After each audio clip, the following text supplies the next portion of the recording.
हमारी party एससीसीआई communist के साथियों का आग्रह था कि आज कोरोना लॉकडाउन की स्थिति में जो हालात हैं उनके ऊपर चर्चा की जाए।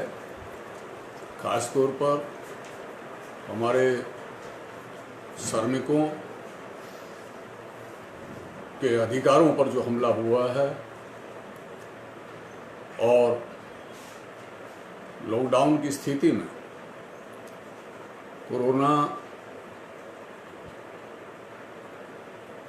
से जूझने के लिए सरकार की तरफ से जो कदम उठाए गए और लॉकडाउन घोषित किया गया, बाद में उस आर्थिक पैकेज की भी घोषणा हुई है, इन्हीं सब बातों पे हम कुछ चर्चा करेंगे।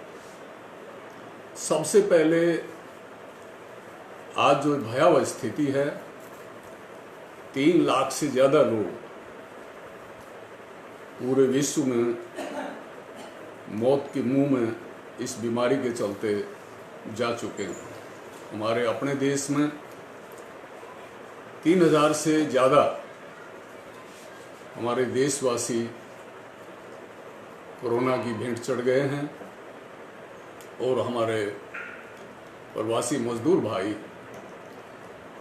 बहन, बच्चे, बुजुर्ग जो अपने घरों की ओर चल पड़े थे, करीबन 600 के करीब उनकी भी मौत हुई। आप सभी जानते हैं कि कोरोना की ये बीमारी चीन के एक शहर से शुरू हुई है। वुहान, जो सारी दुनिया की बड़ी बड़ी कंपनियां हैं, जिनकी वहाँ फैक्ट्री लगी हुई है, उद्योग लगे हुए हैं, वहीं ये सबसे पहले प्रकट हुआ। आपको मालूम है कि जैसा हमारा देश भारत एक पूंजीवादी देश है, पूंजीपतियों का ही शासन विधान हमारे देश में काम करता है। हम मजदूर, किसान सभी उनके जुए के नीचे शोषित हैं। चीन में भी आज ऐसा ही है। हालांकि वो अपने ऊपर कम्युनिस्ट होने का ठप्पा लगाया हुआ है, लेकिन वास्तविकता ये है कि चीन जैसे भारत, इंग्लैंड, अमेरिका जैसे पूंजीवादी देश हैं, वो भी एक पूंजीवादी देश है। मैं इस बिंदु पर बात करना चाहूँगा कि कोरोना जब इतनी दूर देश में के एक कोने में, चीन के एक कोने में ये फैला था, तो हमारे देश में कैसे आया। जैसे आज लॉकडाउन करके सारे देशवासियों को अपने घरों में रहने के लिए कहा गया है और देश की जनता ने जो अनुशासन का सबूत दिया है वो बेजोड़ है। तो क्यों नहीं जो चीन से या दूसरे देशों से जो लोग हमारे देश में आए थे और जिनके साथ ये कोरोना भी हमारे देश में आया, इसको आने ही क्यों दिया। ठीक है, हमारे देश में एयरपोर्ट के रास्ते 15 लाख के करीब लोग आए, तो क्या उनकी एयरपोर्ट पर जांच पड़ताल नहीं हो सकती थी? अगर उनमें से कोई पॉजिटिव भी पाया जाता है तो उनका इलाज किया जा सकता था। जिन पर संदेह होता उनको क्वारंटाइन किया जा सकता था, एकांतवास में रखा जा सकता था। लेकिन इस सब पर हमारी सरकार ने कोई ध्यान नहीं दिया। ये भी हम देख रहे हैं कि कोरोना का घोषणा 21 जनवरी से सारी दुनिया में हो चुकी थी। WHO ने भी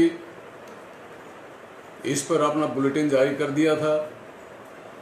हमारे अपने देश में, भारत में 30 जनवरी को पहला केस हमारे केरल राज्य में पहली बार आया था। लेकिन पूरी जनवरी बीत गई, फरवरी बीत गई, फरवरी महीना में हमारे देश की सरकार विदेश के अमेरिका के राष्ट्रपति की मेहमानबाजी में लगी हुई थी। दिल्ली में चुनाव को लेकर जो अभूतपूर्व स्थिति पैदा हुई उसमें मैं नहीं जाऊंगा, लेकिन हमारी सरकार, हमारा गृह मंत्री, पूरी शासक बीजेपी पार्टी उसमें मशगूल रही। और जब सारी दुनिया कोरोना से लड़ने के लिए अपने कदम बढ़ा चुकी थी, तो मध्य प्रदेश राज्य में सारे जनतंत्र को धत्ता बुलाकर,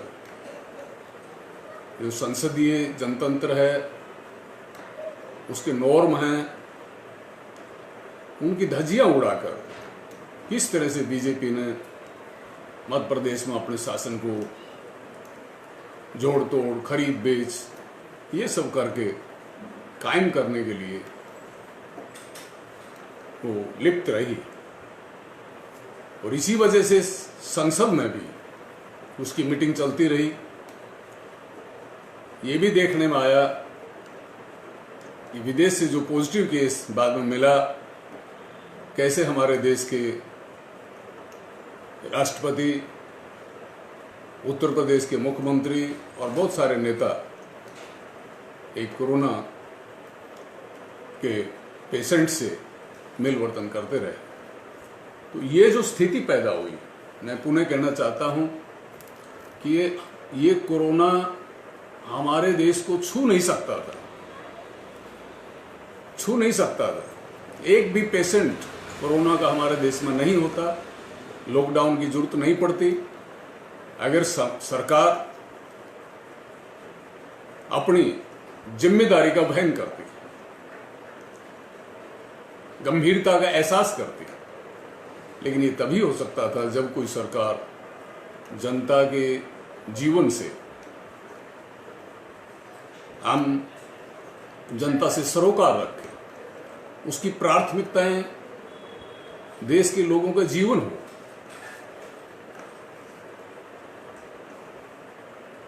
हमारे देश के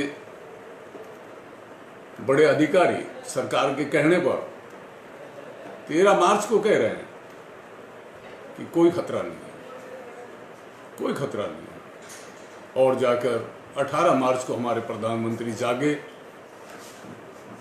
उनकी नींद टूटी, उन्होंने देश को अचानक जनता कर्फ्यू का फार्मूला दिया और फिर घोषणा कर दी कि लॉकडाउन होगा। यहां सवाल ये होता है, सवाल ये उठता है कि अगर लॉकडाउन जरूरी है तो लॉकडाउन होगा। हमने उसका समर्थन किया, लेकिन हम पूछते हैं, हमने तब भी सवाल उठाया कि लॉकडाउन करने से पहले जो बंदोबस्त होने चाहिए थे, जो लोगों को अवसर दिया जाना चाहिए था, वो नहीं दिया गया। क्या कम से कम 10 दिन का समय लेकर आप लोगों को कहते कि जो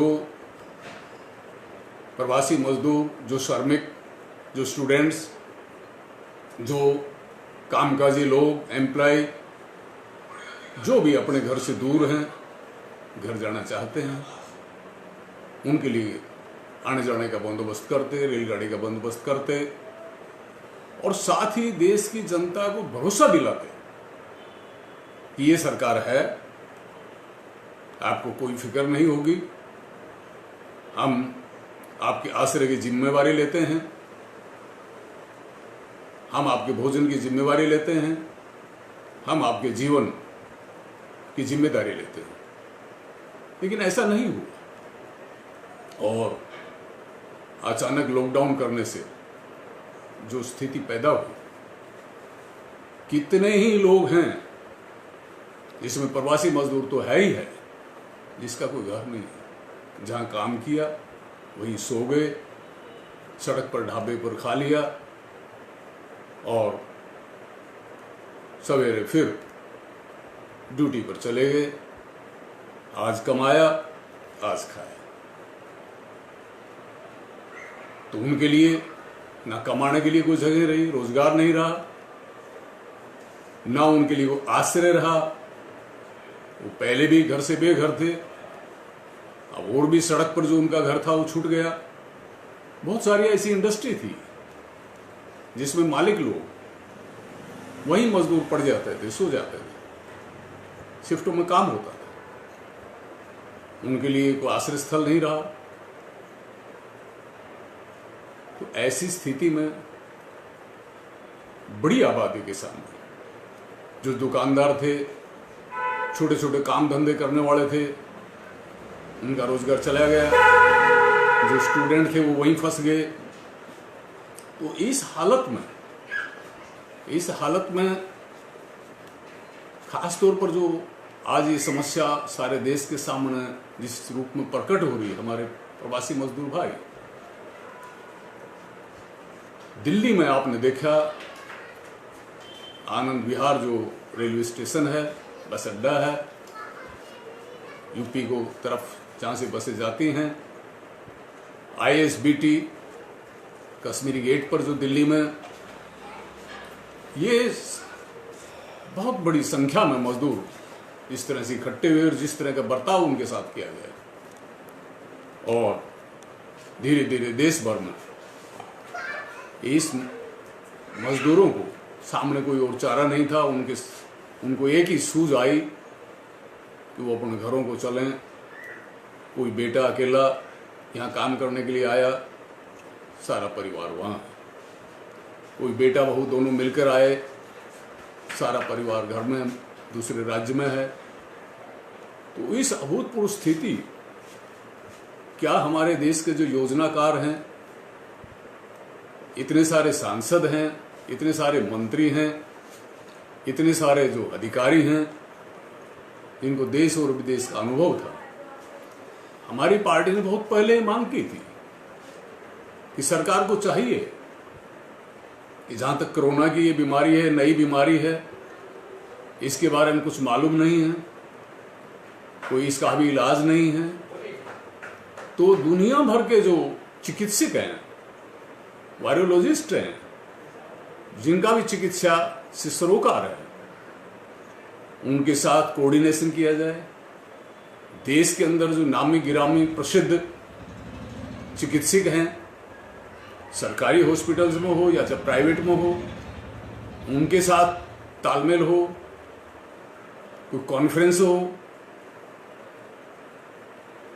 और देश के मजदूर संगठनों के साथ, श्रमिक संगठनों के साथ, देश के किसान संगठनों के साथ, देश के विभिन्न लोगों के प्रतिनिधियों के साथ, बुद्धिजीवियों के साथ सलाह मशवरा करके, और तब लॉकडाउन किया होता। अगर सरकार को सूझ नहीं थी, अकल नहीं थी, तो भारत में अकल की कमी नहीं है, सूझ की कमी नहीं है, बुद्धिजीवियों की कमी नहीं है। जो ग्राउंड पर मजदूर, किसान, कमेरे लोग, कर्मचारी, प्रतिनिधि संगठन, वो सभी हैं, वो सूझ देते। और सरकार ये नहीं कह सकती। लॉकडाउन के बाद लोगों ने जो अनुशासन, जिस तरह से अपनों को घरों में कैद कर लिया, मजदूर भी जो चले हैं, आप देखेंगे कतार में ये फासला लेकर चल रहे हैं, एक दूसरे से फासला लेकर चल रहे हैं। उनके पास मुंह की पट्टी नहीं थी, लेकिन अपना गमछा, परना, जो कुछ भी था, माता बहने चुन्नी, उससे उन्होंने मुंह की पट्टी मास्क के रूप में यूज किया। लेकिन चल पड़े मजदूरों के लिए रास्ते में पानी नहीं मिला, भोजन नहीं हुआ, चलते चलते पैरों में घाव हो गए। आपने बहुत सारे चित्र, बहुत सारे वीडियो देखे, कैसे एक माँ जब चलते चलते भीषण छाले हो गए, खून पैरों से आ रहा है, तो घुटनों के रास्ते रेंगते हुए अपने बच्चे को पीठ पर बिठाकर चल रही। कैसे एक माँ बच्चे को गोद में लेकर एक को कंधे में लेकर, सिर पर गठड़ी लेकर अपने बच्चे को लेकर चल रही है। कैसे परिवार के परिवार पैदल, बहुत सारों ने भूख के चलते, बहुत सारों ने प्यास के चलते, ऐसी एक दारुण स्थिति में उनको खुद नहीं मालूम कब प्राणों से हाथ धोना पड़ गया, कब आकर किसी गाड़ी ने उनको कुचल दिया, कब बस ने किसी ने कुचल दिया, और अचानक पुलिस की पिटाई। पुलिस ने जिस तरह की बर्बरता की है, साइकिल पर जो मजदूर जा रहे हैं, बाइक पर जो मजदूर जा रहे हैं, सिर्फ यही नहीं, शहरों में बहुत जरूरी काम से जो लोग मजबूरी में निकले हैं, उनके साथ जिस तरह का बर्ताव किया है, ये दिखाता है कि इस देश की सरकारों को, इस देश के शासकों को आज तक वो तमीज नहीं आई है कि अपने देश की जनता के साथ इस तरह से बर्ताव किया जाता है। ये जो बर्ताव किया गया और मजदूरों का जत्था जब उत्तर प्रदेश में के रास्ते से गुजर रहा था, तो कैसे बरेली शहर में उनके ऊपर वो छिड़काव किया गया जो शौचालयों में किया जाता है, जो एक इंसान के लिए जहरीला है, कीटाणुओं को मारने के लिए वो एक कीटाणुनाशक का काम करता है, लेकिन उनके ऊपर जिस तरह से छिड़काव अधिकारियों के आदेश से हुआ, वो दिल दहला देने वाला है।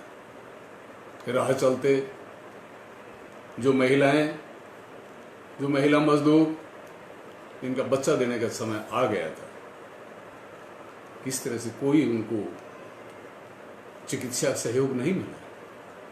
ये कावड़ चलती है।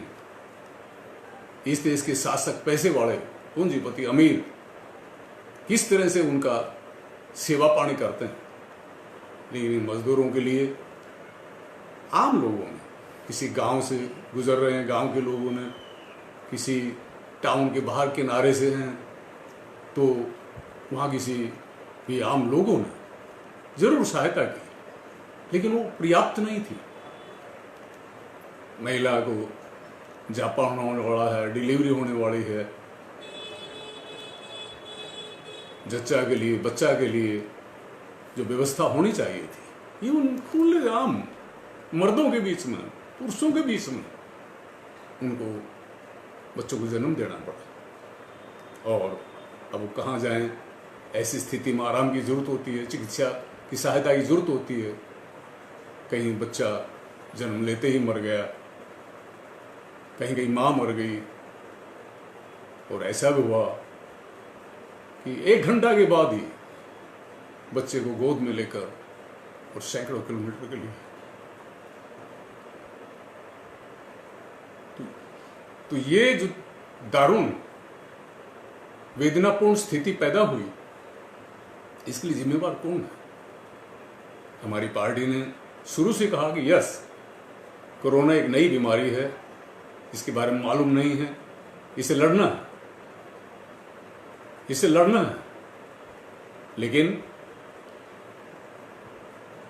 लॉकडाउन के अंदर भी जो सरकार की जिम्मेवारी बनती थी, व्यवस्था, इस सिस्टम के जो पालनहार हैं, संचालक हैं, उनकी जिम्मेवारी बनती थी। सरकार कस्टडियन है, करता धरता है, ये नहीं हुआ। बॉम्बे से कितना मजदूर, कैसे एक जो मकान बनाने के लिए सीमेंट रोड़ी को मिलाकर जो मिक्सचर मशीन है, उसके अंदर बंद होकर मुंबई से चलते चलते यूपी के लिए निकल पड़े थे। इंदौर में पुलिस के रोकने से मालूम हुआ कि इसके अंदर मजदूर है। कैसे ट्रकों में पड़कर, कैसे भेड़ और बकरी की तरह लदकर मजबूरी में, जहाँ बच्चे भी हैं, बड़े भी हैं, और थोड़ा सा आहट पाकर कि कहीं गाड़ी चलेगी मुंबई के स्टेशन पर मजदूरों का विशाल संख्या दल में इकट्ठा हुए, उन पर लाठियां बरसाई गई। सूरत में मजदूरों के साथ जो व्यवहार हुआ, जो उनको जेल में डाल दिया गया, अहमदाबाद में यही हुआ। अभी हाल में पंजाब में मालेरकोटला एक जगह है, वहां की इंडस्ट्रियल वर्कर के साथ पिटाई हुआ, उनके खिलाफ एफआईआर हुई। कल ही हरियाणा में 50 बसों से उत्तर प्रदेश सरकार की सहमति से 1500 मजदूरों को अंबाला के नजदीक, यमुनानगर के नजदीक लगते सहारनपुर में भेजा था। वहां से प्रशासन ने उनको सिर्फ वापिस ही नहीं किया, बल्कि उन पर लाठीचार्ज किया। हरियाणा के यमुनानगर में मजदूरों पर लाठीचार्ज किया। तो इस तरह से जगह जगह प्रवासी मजदूरों के साथ जो वो किया गया, ये कोई पशु के साथ भी नहीं करता। इसी बीच और भी कितनी ऐसी घटनाएं हैं जिनका अगर जिक्र करूं तो हम लोग घंटों उसकी चर्चा में जा सकते हैं। हरियाणा में जो झारखंड राज्य के 30 से ज्यादा मजदूर काम करते थे, एक कंपनी जो उनसे बिजली का टावर खड़ा करवाती थी बड़ी लाइन के लिए, जैसे ही लॉकडाउन हुआ एक दिन भी उनको नहीं पूछा। ग्रामीणों ने उनको खाना दिया, उनको तरह तरह की मदद दी। कल वो 2 लाख रुपया बस करके अपना घरों को अपने खर्चे पर गए। हमने मजदूरों तक राशन पहुंचाने की व्यवस्था कोशिश की। मैं छोटा सा उदाहरण देता हूं। सोनीपत में हमारे पटना से खबर आई कि एक मजदूर है और उसके पास खाने पीने का संकट पैदा हो गया। वो जीटी रोड के साथ में गांव है, हाईवे के साथ में। हमने प्रशासन पर दबाव बनाया। 3 दिन प्रयास करने के बाद प्रशासन का कोई आदमी गया भोजन देने के लिए नहीं, उसके सारे घर की तलाशी ली गई। उसके घर में सिर्फ 2 किलो चावल मिला। एक धमकी भरे लहजे में, ये 2 किलो तो खाओ। तो ये स्थिति है। हमने 1000 मजदूरों की लिस्ट गुड़गांव एडमिनिस्ट्रेशन को दी। हालांकि उसमें कुछ 1-2 अधिकारी जिन्होंने उसको नोटिस लिया, कुछ हेल्प करने की कोशिश की, लेकिन ज्यादातर एक अराजकता का माहौल रहा। जो घरेलू कामकाज करने वाले, खासतौर पर रेंटेड हाउस में जो मजदूर रहते थे, जो खाना बनाने की काम करती महिलाएं, घरों में झाड़ू पोछा का काम करते हैं, कंस्ट्रक्शन वर्कर है, ऐसे उनका रोजगार चला गया और उसके लिए कुछ भी सरकार की तरफ से नहीं किया गया। जिनको सरकारी शेल्टर हाउस में रखा गया था, वहां मजदूरों की जो स्थिति थी, जिसको डिस्टेंसिंग कहते हैं, वो तो वहां थी ही नहीं। राह चलते मजदूरों को पकड़ के वहां रखा गया था। उनके पास टॉवल नहीं था, अंडरवियर बदलने के लिए नहीं थे, उनके लिए पीने के पानी का बंदोबस्त नहीं था, नहाने का तो छोड़िए। ऐसा देश के कोने कोने में मजदूरों के साथ हुआ है। तो ये जो स्थिति थी, इस स्थिति को सरकार ने क्यों एहसास नहीं किया? क्यों एहसास नहीं किया? साथ ही जो कोरोना डिजीज है, उससे निपटने के लिए जितना मेडिकल स्टाफ है, डॉक्टर्स हैं, नर्स हैं, उनको पीपी किट नहीं, हाथों में दस्ताने नहीं, ग्लव्स नहीं, मुंह की पट्टी नहीं, मास्क नहीं। ऐसा भी सुनने में आया है कि आंध्र प्रदेश में एक डॉक्टर ने उन समस्या को पब्लिक करने की कोशिश की, जनता को बताने की कोशिश की, उसको नंगा करके पिटाई की, पुलिस ने जो बर्ताव किया। और भी बहुत जगह पुलिस की तरफ से जो डॉक्टरों के साथ, नर्सों के साथ, आशा वर्कर्स गांव-गांव में अपनी सेवाएं दी, टाउन में भी आकर उन्होंने सेवाएं दी, लेकिन उनको भी ड्यूटी पर पीटा गया। डॉक्टरों को कई जगह परमिशन रहते हुए भी, पास रहते हुए भी जाने नहीं दिया। तो ये जो स्थिति पैदा हुई है, और आगे चल के देखने में आया कि सरकार ने इसी बीच में डीजल के रेट बढ़ाए, पेट्रोल के रेट बढ़ाए और शराब के ठेके खोल दिए। दो बिंदुओं पर ध्यान देने की बात है। व्यक्ति जो आदत का गुलाम हो जाता है, नशा की आदत का शिकार हो जाता है, क्या सरकार नहीं जानती है कि वो शराब पिएगा, उससे उसकी सेहत बर्बाद होगी। आप इम्यूनिटी पावर बढ़ाने का प्रचार किया गया, तो शराब पीने से क्या इम्यूनिटी बढ़ती है? और उधर प्रचार किया सरकारी हलकों से, राज शासित पार्टी के लोगों की तरफ से, देखिए देखिए कौन कहता है लोगों के पास पैसे की कमी है, कौन कहता है इन प्रवासी मजदूरों के पास पैसा नहीं है, दारू पीने के लिए पैसा है। इस तरह की बातें जिस ढिठाई के साथ, जिस बेशर्माई के साथ प्रचारित की गई, तो ये सब बातें हैं जो सरकार का जो रवैया है उसको एक्सपोज करती हैं। और इसी बीच में जिस तरह से श्रमिकों के ऊपर, कर्मचारियों के ऊपर, मजदूरों के ऊपर उनके अधिकार हैं, उनके ऊपर हमले किए गए। गुजरात का चैम्बर्स ऑफ कॉमर्स, उसने अपनी बैठक की और गुजरात सरकार से मांग की कि ये जो मजदूरों की यूनियन है, उनकी एक्टिविटीज,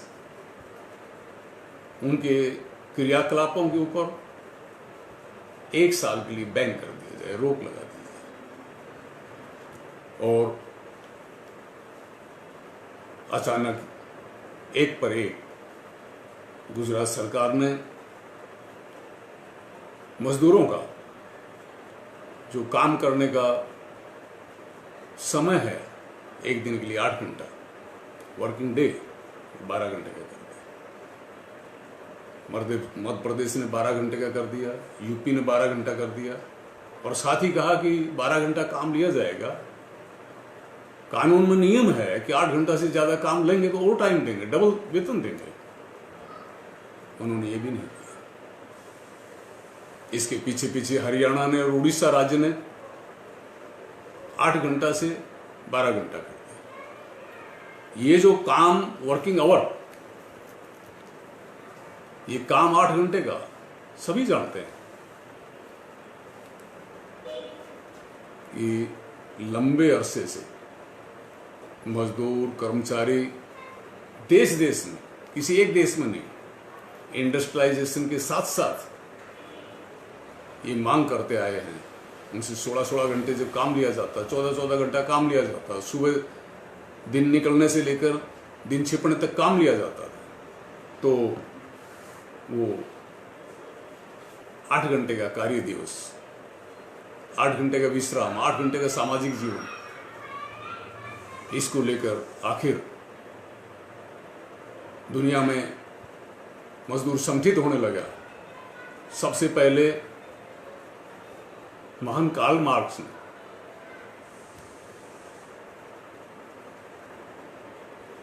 श्रमिक की इस आवाज को वाणी दी, बुलंद किया 1867 में। हमारे अपने देश में हावड़ा के रेलवे मजदूरों ने 1862 में हड़ताल की। ऑस्ट्रेलिया में मजदूरों ने हड़ताल की और अमेरिका के शिकागो में इसको लेकर जो अभूतपूर्व आंदोलन हुए, कनाडा में जो आंदोलन हुए, 1 मई को जो मजदूरों का शिकागो में जुलूस हुआ, उस पर जो आक्रमण हुए, उसका संदेश सारी दुनिया में फैल गया। पहली बार शिकागो के मजदूरों ने, अमेरिका के मजदूरों ने यह एहसास किया कि मजदूरों के ऊपर सिर्फ मालिकों की प्राइवेट गुंडा वाहिनी ही हमला नहीं करती है।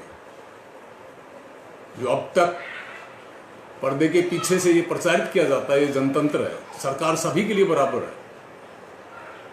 सरकार की जो मशीनरी है, पुलिस, दूसरे अंग, ये सभी के लिए, सेवा के लिए, जैसा मालिक के लिए है वैसा मजदूर के लिए है। इसकी पोल खुली कि पुलिस, राजसत्ता, न्यायपालिका भी ये सभी की नहीं है, ये शासक वर्ग की, ये पूंजीपति वर्ग की। जिस तरह से 1 मई आंदोलन के नेताओं को फांसियां दी गई, उनके साथ जो बर्ताव किया गया, उनके परिवारों के साथ जो बर्ताव किया गया, इसी को लेकर कार्ल मार्क्स के महान साथी सहयोद्धा फ्रेडरिक एंगल्स ने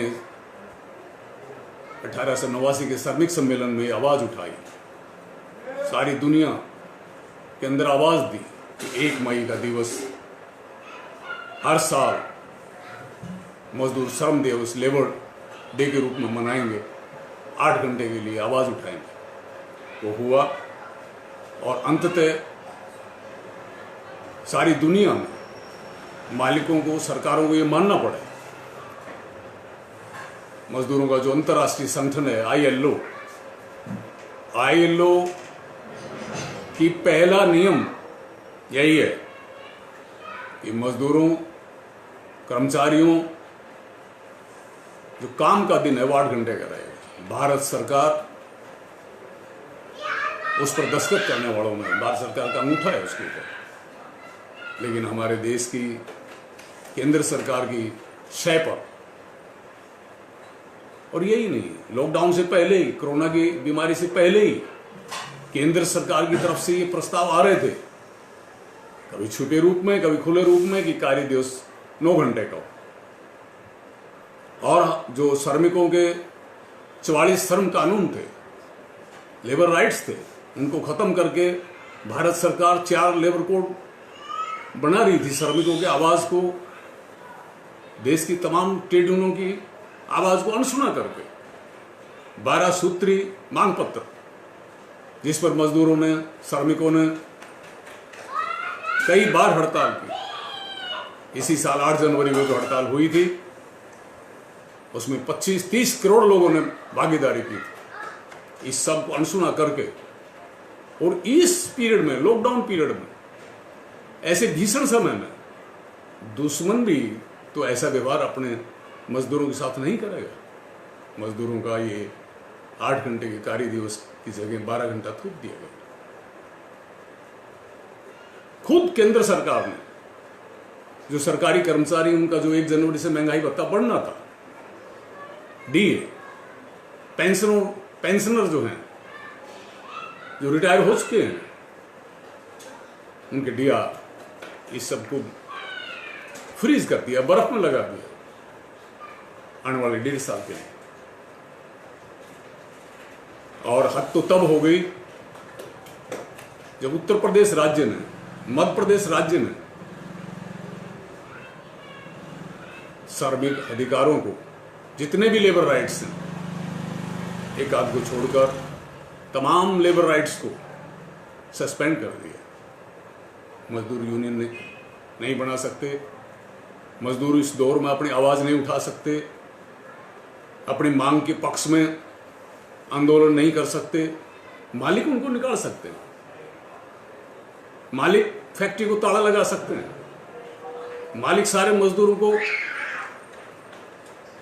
बाहर का रास्ता दिखा सकते हैं, उनका वेतन काट सकते हैं, उनको मनमाना वेतन देंगे, न्यूनतम वेतन को उस जो घोषित है उसको भी नहीं मानेंगे। लेकिन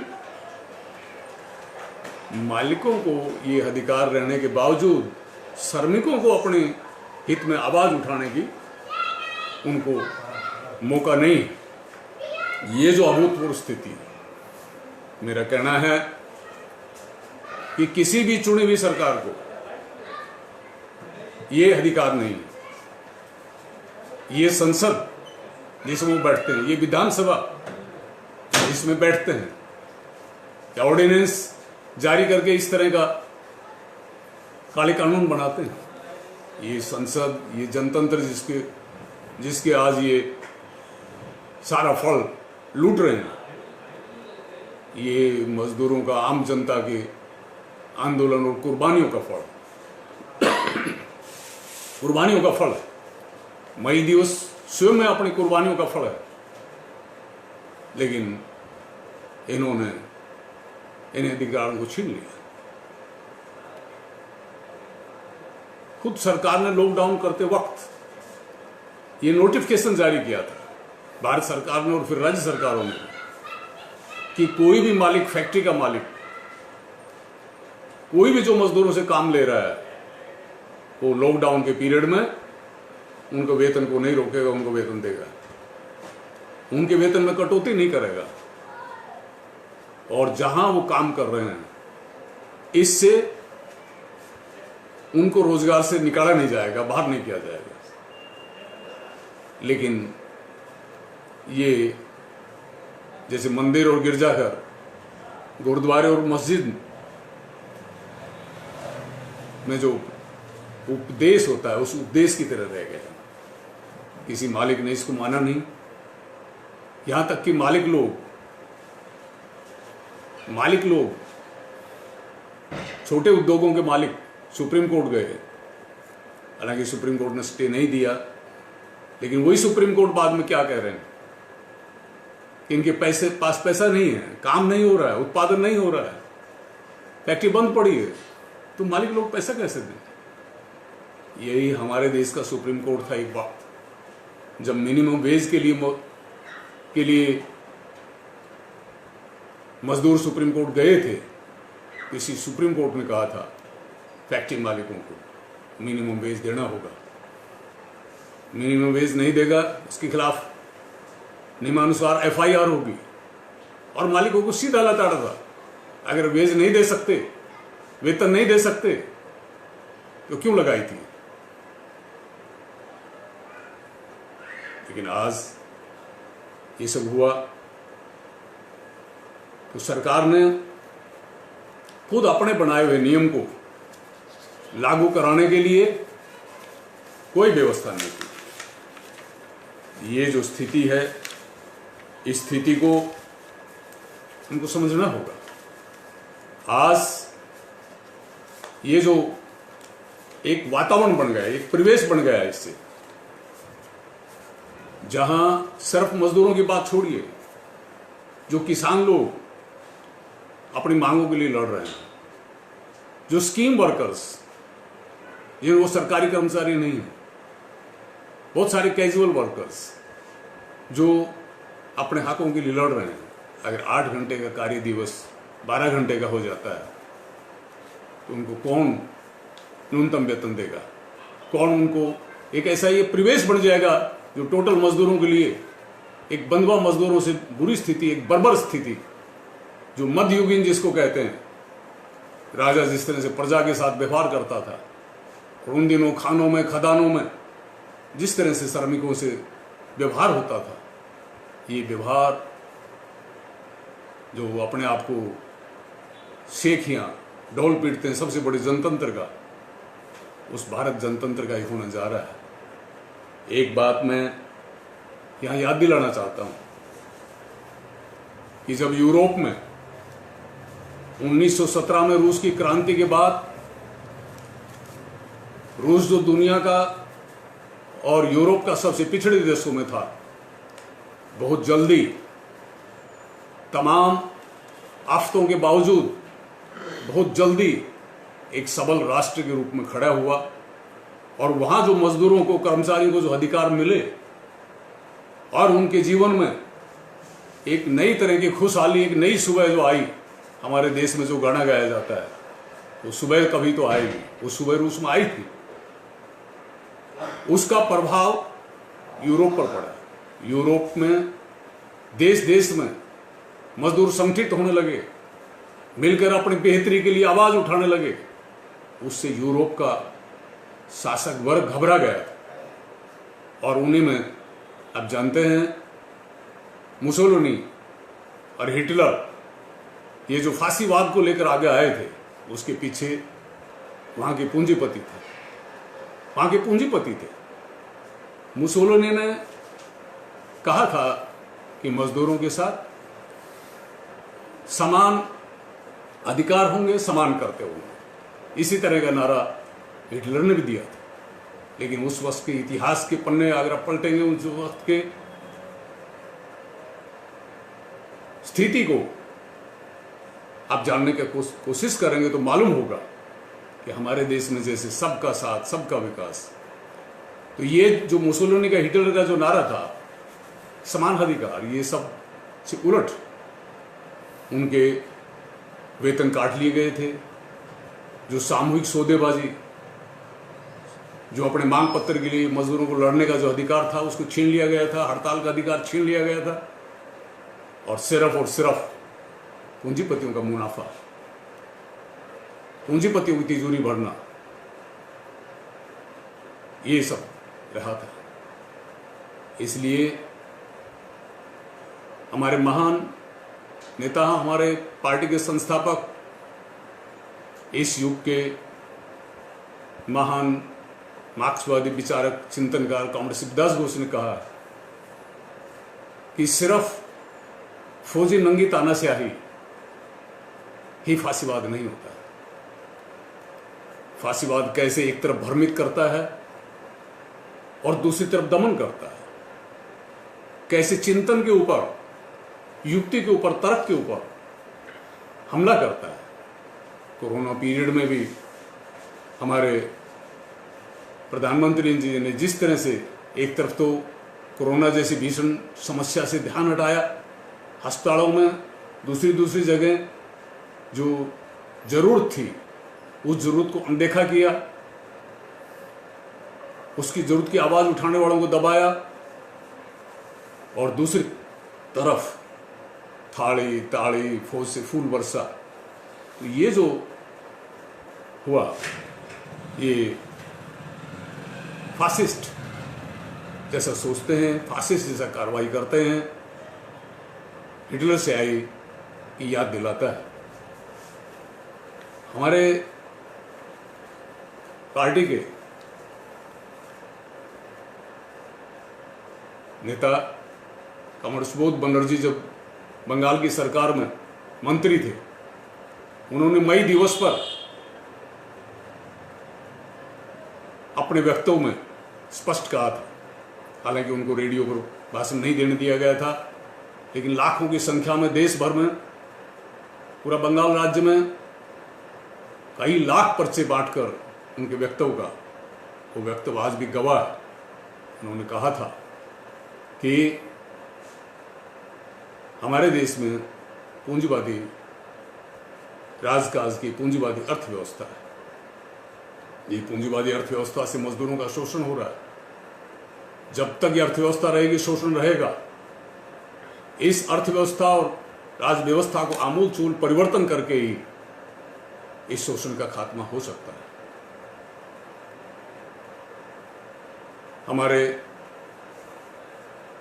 दिवंगत नेता कमर सिद्धास घोष ने भारत के मजदूर वर्ग को विभिन्न सम्मेलनों के माध्यम से कहा था कि मजदूरों को संघर्ष करते हुए अपने भीतर से एक नई शक्ति को, अपनी मांगों के लिए लड़ेंगे, अपने जीवन को बेहतर बनाने के लिए अपनी आर्थिक मांग करेंगे, लेकिन साथ ही साथ अपने भीतर से एक नई राजनीतिक शक्ति को जन्म देंगे। मार्क्स ने जो दुनिया के मजदूरों को जो संदेश दिया था 1848 में, दुनिया के मजदूरों एक हो, उसके साथ ही उन्होंने मजदूरों को एक नई चेतना, उन्होंने कहा था कि मजदूर सभ्यता का निर्माता है, लेकिन कब, जब वो स्वयं को संगठित कर लेगा और स्वयं को विज्ञान से लैस कर लेगा। तो आज इस स्थिति में हमारे देश में मजदूरों के साथ जब ये स्थिति पैदा हो रही है और मुसोलिनी और हिटलर शाही को आमंत्रित किया जा रहा है, मजदूरों के साथ उसी तरह का बर्ताव किया जा रहा है, मैं आपको याद दिलाऊंगा कि ऐसी ही दारुण स्थिति जब इंग्लैंड में इंडस्ट्रियलाइजेशन के दौरान पैदा हुई थी, वहाँ के कवि ने पीबी शेली, उन्होंने 1792 से 1822 तक, छोटा सा जीवन था उनका 30 साल का, उन्होंने कविता के माध्यम से ब्रिटेन वासियों को जो आह्वान किया था, ये आह्वान हर देश के वर्करों के लिए, हमारे प्रवासी भाई मजदूर हैं उनके लिए भी है, इंडस्ट्रियल वर्कर के लिए भी है, हमारे देश के लिए भी, मेहनतकश लोगों के लिए। उन्होंने कहा था, ओ ब्रिटेन वासियों, क्यों तुम भूस्वामियों के लिए भूमि जोतते हो? देर है जो तुम्हें नीचे से नीची स्थिति, तुम्हें जो तुम्हारा आराम, तुम्हारी शांति, तुम्हारा सब कुछ, जो भोजन आश्रय जो छीन रहे हैं, वो कुछ भी नहीं है तुम्हारे लिए। वे क्या है जिसके लिए तुम चुकाते हो मूल्य इतना बड़ा अपने परिश्रम से, और डर डर कर शोषकों से, स्वामियों से तुम जीते हो, मेहनत करते हो। उन्होंने कहा था, बीज तुम बोते हो किंतु फसल को काटते हैं वो। और आखिर उस कविता के माध्यम से कहा था कि बीज तुम बो किंतु मत काटने दो, अपनी फसलों को निर्दयहीन उन शासकों को अर्जन करो, भोग करो अपनी धनराशि का, किंतु मत करने दो दूसरों को खजाने में संचित। ये अपना धन उन छली धोखेबाजों को, नूतन वसन भूषकों को ये ना दो, तुम भूषणों को बुनो, तुम मत पहनने दो उनको। ये जो था अपने हकों के लिए संगठित हो, तो ये आज हमको देखना है। आज कोरोना लॉकडाउन के दौरान जब मांग हुई, सारे देश के, हमारी पार्टी ने विभिन्न समय समय पर विभिन्न तरीकों से आवाज उठाई, देश के कोना कोना से आवाज उठी। सब कुछ बंद रहने के बावजूद, लॉकडाउन में रहने के बावजूद, तब प्रवासी मजदूरों ये अपने भी जो उन्होंने लोगों को समझना चाहिए, और मोदी सरकार को, इन शासकों को भी समझना चाहिए कि तुम्हारी सरकारी भरोसे पर इन मजदूरों को यकीन नहीं रहा। उनमें जहां भी वो पड़े थे, आश्रय स्थल में पड़े थे, चाहे कहीं भी थे, उन्होंने देख लिया था, अनुभव से समझ लिया था कि यहाँ घुट घुट के मरने के बजाय सड़कों पर अगर मरना ही पड़े तो सड़कों पर मरना बेहतर होगा। वो चल पड़े। लेकिन ये जो चल पड़े हजारों किलोमीटर, ये अदम्य साहस, ये हिम्मत, अभूतपूर्व स्थितियों से जूझना, ये जो उन्होंने दिखाया है, ये सभी के लिए सीख है। नेताजी सुभाष चंद्र बोस ने आईएनए बनाकर जिस तरह के हौसला दिखाया था, दिल्ली चलो, हमारे देश के आजादी आंदोलन की लड़ाई में जिस तरह की हिम्मत भगत सिंह, राजगुरु सुखदेव, चंद्रशेखर आजाद, खुदीराम बोस, प्रीतिलता बहन, उन सब में दिखाई थी। एक साधारण मजदूर होते हुए भी उन्होंने विपरीत हालतों के खिलाफ जूझने की, अपने घर पहुंचने के लिए जिस तरह का ये हिम्मत दिखाई है, और आज भी वो जिस स्थिति में हैं, सरकारों पर दबाव आया कि इनको घर पहुंचाया जाए। सरकार ने ट्रेन चलाने का ऐलान किया और हुक्म किया कि ट्रेन का किराया मजदूरों को देना होगा। राज्य सरकारों को कहा तुम पैसा वसूलो। राज्य सरकारों ने पैसा वसूला भी, लेकिन सारे देश में जब इसकी थू थू हुई, निंदा हुई, तो 2 दिन बाद ही सरकार ने, रेलवे बोर्ड ने अपना नया नियम जारी किया। ये आप सभी जानते हैं। लेकिन वो ट्रेन इतनी कम चलाई हैं, क्यों नहीं है? हर जिला मुख्यालय से इतना बड़ा रेलवे नेटवर्क है, रेल का कर्मचारी तैयार है, ड्राइवर तैयार है, बोगीज हैं, आप उनको कीटाणु रहित कर सकते हैं। आप मजदूरों को जिला मुख्यालय पर बुलाकर रजिस्ट्रेशन करके बिठाकर दूसरे दिन उनको घर पहुंचा सकते हैं, लेकिन आप ये नहीं कर रहे। आपने स्पेशल ट्रेन भी जो लगाई, उसमें एसी का किराया, कितना अपने तौर पर भी खर्चा लगाकर, संकट को मोल लेकर, गुड़गांव से बंगाल के लिए, पश्चिमी बंगाल के लिए 11 लड़के बाइकों पर सवार होकर, और ऑटो, एक ऑटो में 3 जने, वो इतना भारी खर्च लगा के वो अपना गए हैं। ये सारा देश के कोने कोने से हो रहा है।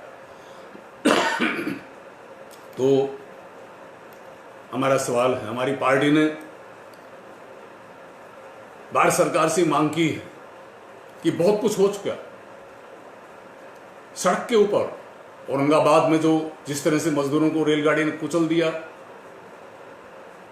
हर सड़क के ऊपर, मध्य प्रदेश में, उत्तर प्रदेश में, कहां नहीं, जो मजदूरों को हर रोज हत्या हो रही है। मैं इसको हत्या कहूंगा।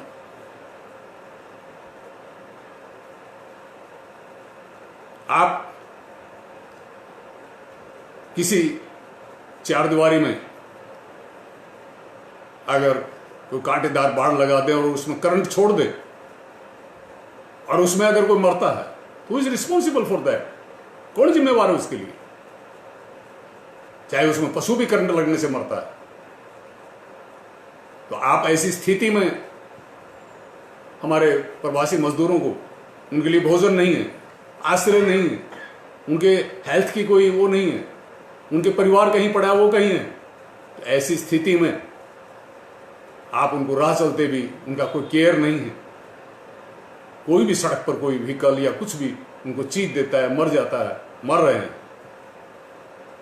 हम कल 19 तारीख को सारा देश में प्रवासी मजदूर बचाओ दिवस के रूप में आह्वान किया है। हम भारत सरकार से मांग करते हैं कि बहुत हो चुका है, इससे आगे एक भी मजदूर की मौत नहीं होनी चाहिए। ये मजदूरों के अधिकारों को जो आपने छीना है, वो अधिकार वापस किए जाएं, उनका सम्मान किया जाए। ये आपकी किसी की बख्शीश नहीं। किसानों के ऊपर आप पैकेज दिए हैं 20 लाख करोड़ रुपया, बड़ी बड़ी बातें की हैं। आज मजदूर को खाना नहीं है वो बात नहीं की, आज राह चलते पानी नहीं है उसको पीने के लिए वो बात नहीं की। अभी मालदीव से आप केरल के कोची तक कुछ लोगों को ले आए।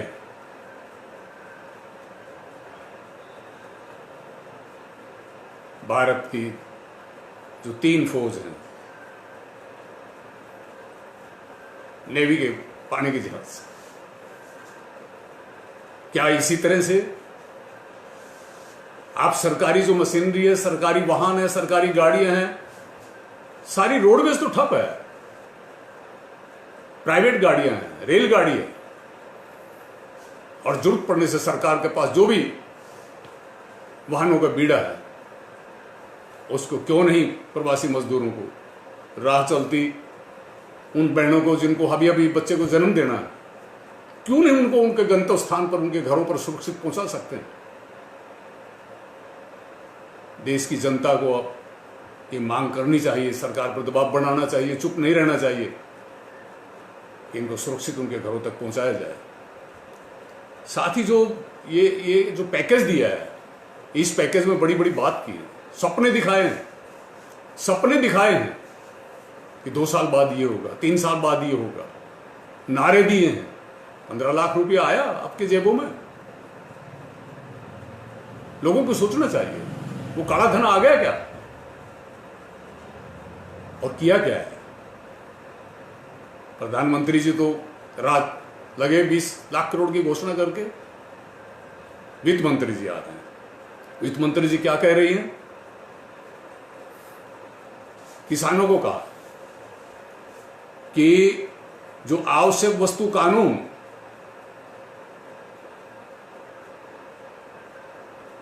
उसको संशोधित कर दिया जाए, उसको बदल दिया जाएगा। आवश्यक वस्तु इस देश के लोगों को मिले ना मिले उसको बदल दिया जाएगा। किन के लिए? मालिकों के लिए। बड़े बड़े कॉरपोरेट जो शार्क हैं, गिद्ध हैं, उनके लिए, मगरमच्छों के लिए उस कानून को बदल दिया जाएगा। और साथ ही जो कृषि मंडियों के जो कानून थे, जो पशुधन को खरीदने के लिए जो कानून थे, उन कानूनों को जो APLM कृषि उपज पशुधन जो विपणन कानून है 2017 का, उसके रास्ते जो मंडी कानून है उनको खत्म कर दिया जाए। और देखने में आया किसानों के नाम से एक एसोसिएशन है, उनके डॉक्टर P रेड्डी हैं, वो कह रहे हैं कि सरकार जल्दी करे, तुरंत इनको खत्म करे, इन कानूनों को। तो किसानों के हित में ये सिर्फ किसानों पर हमला नहीं है, हमारे देश के लाखों करोड़ों मेहनत कशों के ऊपर है। अगर ये अनाज, ये सब्जी, ये मछली, ये दूध, कृषि उपज, इसमें जो अब तक नियंत्रण था खरीद और बेच में, अगर ये सीधा सीधा मुनाफाखोरों के हाथ में चले गए तो इससे किसानों का बाहरी हित होगा, किसानों की गर्दन उनकी मुट्ठी में, व्यापारियों की, लुटेरों की मुट्ठी में आ जाएगी, जिन बिचौलियों को खत्म करने के लिए लंबे अरसे तक किसान आंदोलन हुआ था। बल्कि साथ ही खाने पीने की चीजें और दूसरी सभी जितनी सार्वजनिक हमारे संस्थाएं हैं, संस्थान हैं, PSUs हैं, रेल हो, यहां तक कि डिफेंस, जिस तरह से व्यापारियों के लिए, देसी और विदेशी कंपनियों के लिए, कॉरपोरेट के लिए उसको खोल दिया गया है। एक तरह से इस देश को लुटेरों की चरागाह और मजदूरों के लिए नरक जैसा बना दिया गया है, बनाने की कोशिश हो रही है।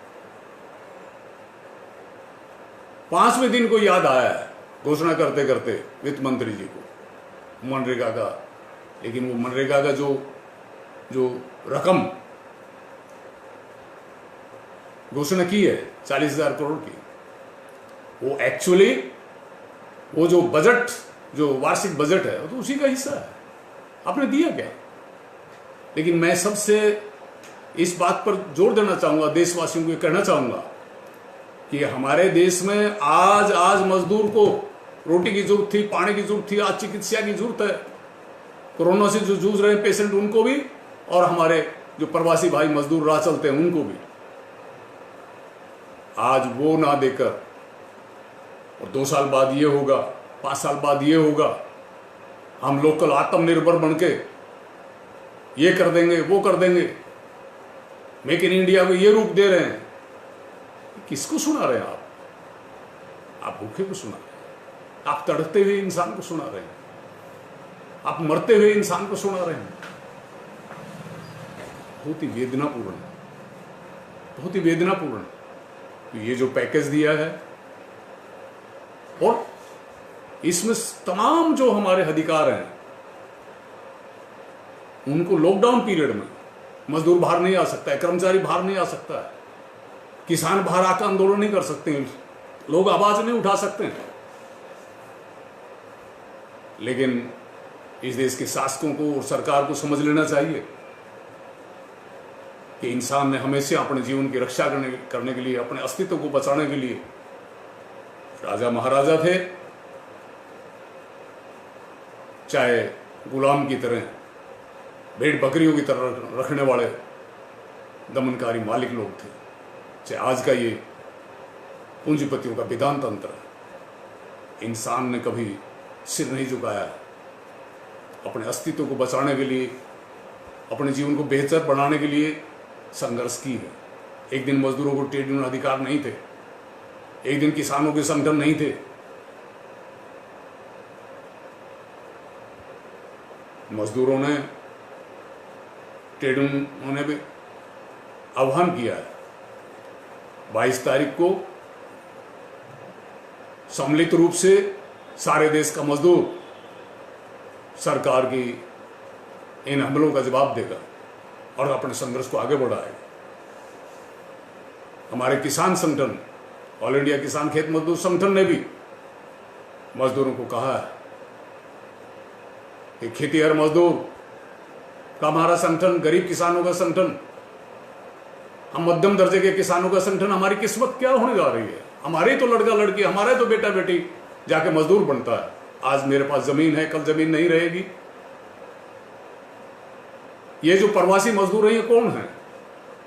ये गांव का बहुत सारा भूमिहीन है, ये बात सही है, लेकिन सिर्फ भूमिहीन नहीं है। जिनके पास जमीन है, जो वहां खेती करते हैं, लेकिन उस खेती से उनके पास जीवन को चलाने के लिए पर्याप्त उपाय नहीं हो पाता, बच्चों की पढ़ाई लिखाई नहीं हो पाती, वो लोग अपना खेती और उससे थोड़ा सा समय निकाल के और चल पड़ते हैं। हरियाणा हो, दूसरे राज्य हो, हर राज्य, ज्यादातर राज्यों से, उत्तर प्रदेश, राजस्थान, मध्य प्रदेश, झारखंड, उड़ीसा, छत्तीसगढ़, पश्चिमी बंगाल, कौन राज्य से नहीं। और यहां तक कि हमारे देश के कितने ही लोग, कितने ही मजदूर विदेशों में अपनी रोजी रोटी के लिए, अरब कंट्रीज में, मलेशिया में, फलां जगह मजदूरों की क्या स्थिति है।